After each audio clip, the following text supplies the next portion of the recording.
This hill is so steep. I believe all artists and creatives have an internal dialogue, particularly when they're creating their work, when they're in the midst of the creation process.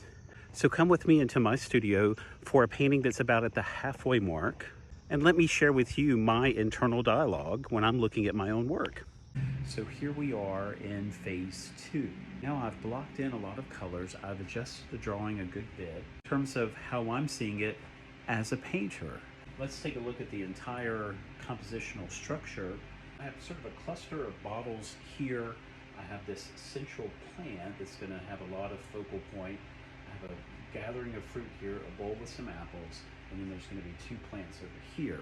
I also wanted some different heights. I wanted this taller, shorter, taller. There's a little bit of a compositional rhythm. It's the stage where I stand back and I sit and I take time to analyze the painting, try to what it is that I need to do, that I need to change, that I need to work on.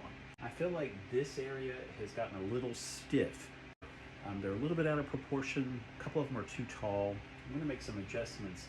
I've got to develop what these are. Right now they're just very generic, planty looking things. I've got to make them a little bit more specific. I like some of the feeling that's starting to happen here in these fruits, but they're floating. I've got to get them more grounded.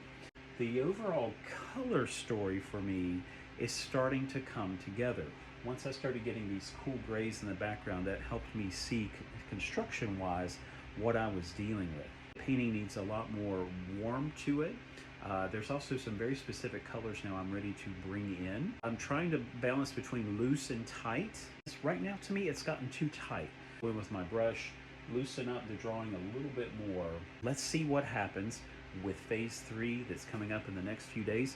We'll see you soon.